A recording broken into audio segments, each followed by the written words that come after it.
a little bit of news from over the weekend as the Big 12 has finalized its new media rights agreement. It will be with Fox. It will be with ESPN. It will be, in terms of the way that fans consume the Big 12, very similar to what you have going. A new deal comes with new dollar amounts. This, of course, is going to be for a Big 12 that is losing Texas and Oklahoma, but gaining the likes of Cincinnati, UCF, Houston, and BYU. I will be honest, if you guys are good at the charts and breaking down the how much money is worth, then I would love for you to add that because I don't have it. But I do think that it does seem like the Big 12, in being able to finalize this deal, is puffing its chest out a little bit, is feeling confident about its future. We had the conference commissioner, Brett Yormark, here on the Cover 3 podcast. Go check that out if you didn't. Feels like this is a good news, and the league feels confident about the deal it got and what its future looks like, right?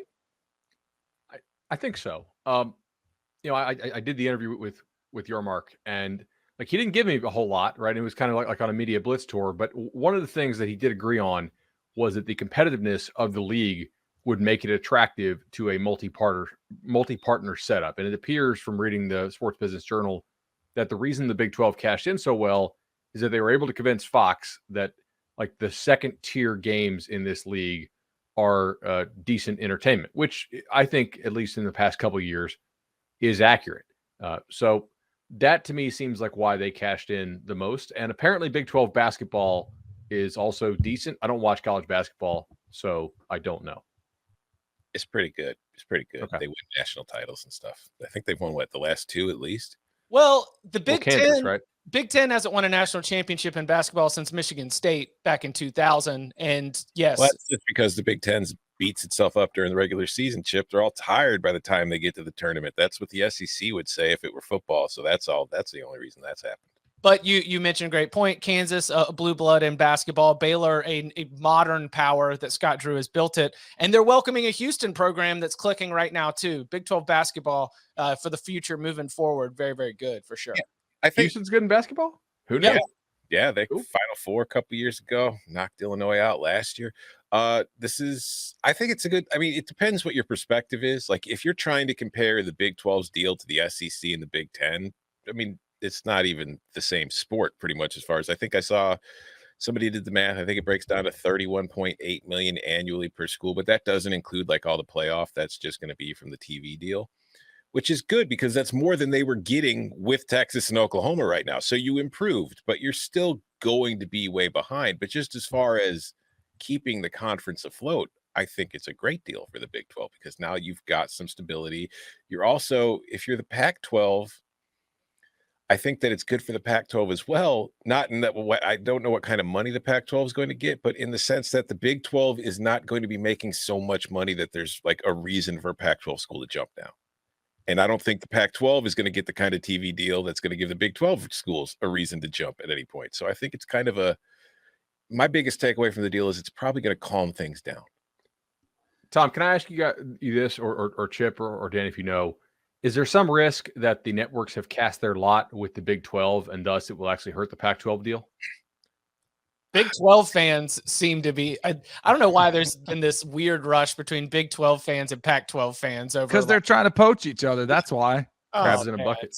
That's what the sport is now. It's TV money. It's like we got there first. Like I felt like that was a big part of the narrative around this. I don't know, Danny, what do you make of the news? This is Brett Yormark's first move, right? This is his first big deal as the commissioner. I think it does stabilize things. I think you can sell it as, for all the positives, 2.28 billion sounds like a lot of money. I just, and there's some great aspects to it. One, it's done in 2031, which is still 5 years before the ACC's deal, which they're still in, is up. So they can get to the next round if they do have competitive product that he's talking about.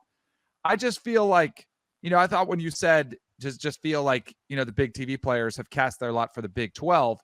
When I look at the bigger picture of college football and I see these numbers, I see the SEC and Big 10 still pulling away and wonder what that does to the competitive balance. It's already hard enough for the ACC, Big 12, and Pac-12 to state their case for why we deserve a team in the playoffs. And yeah, if we expand, they'll get one, but it probably will be 3 or 4 Big Ten, 3 or 4 SEC, and one of the leftovers, one each. Which, if that's what's good for you, and maybe you get a nice story out of it, and that team can make a run and win a national title, that's great. But they won't be as tough or competitive top to bottom, because that's where the spending race comes in. And if we get to a point, which I think we're going to get to sooner rather than later, of paying the players, the SEC and Big Ten are going to be able to pay more, so they're going to have the better players. So it just feels like you're going to see this continued just separation between the Big Ten and SEC and everybody else. Yeah. I was saying, going back to the question Bud asked too, like, I think it was important for the Big 12 that they got both Fox and ESPN involved, because obviously ESPN owns the SEC, and now Fox's biggest assets is Big Ten football, even though the Big Ten is split between, CBS, NBC, and Fox. So to get on both of those networks, they're still going to be the second, most attractive property that they have at best. But it's important to be on those networks where they will be showing those games and people will be watching Big Ten games and SEC games, and they can promote the Big 12. So to your question about the Pac-12, it might not be great for them, because if you're looking around at inventory as far as the available networks, I don't know how much Fox or ESPN are now going to be bidding for the Pac-12. So I do wonder if their best path forward, or not their best path, but if they are more likely to go to like the streaming route now with like an Apple TV or something, if that's something that they want to do, if they can get the kind of money that they're looking for to do it. Have you guys seen I saw it. It was a chart.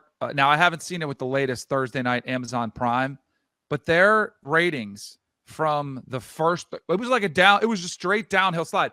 Now, they did have Brady come back, and I didn't see if that got an uptick, but they got like 15 million the first one, and it was down to 8. It was almost in half within 6 weeks. That doesn't bode well for the Pac-12. I mean, I get there's money there, and if those companies are willing to do it, but if those companies are paying attention to what's happened with the NFL, the king, in our country, the NFL is king, it may not look that attractive for, the quality of your product, and the companies may not want to pay for it either, because if they're walking away and not streaming as much for the NFL, what do you think they're going to do with Pac-12? When it comes around. If Amazon did not get a big number for Brady and Lamar, then they're in real trouble.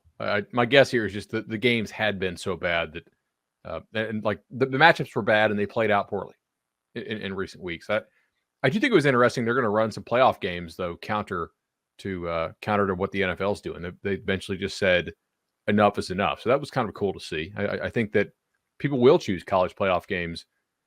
People who are not in big cities, like your northeastern market would watch the worst Jets game in the world over the national title, right? Because they just don't grow up in an era, or an area rather, where college sports is a thing.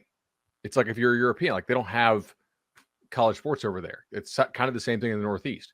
But in areas of the country we actually enjoy both, I think a lot of people will pick a good college game over a poor quality NFL game. And so I'm glad they finally put their foot down on that. Also, for the Big 12 thing, the last thing I'll say on this, I guess last two things. Number one, you have Fox Bet, right? You have all these other sports books that are going to be entering the area. Big 12 has a lot of attractive matchups. People don't like to bet on games with spreads that are 40.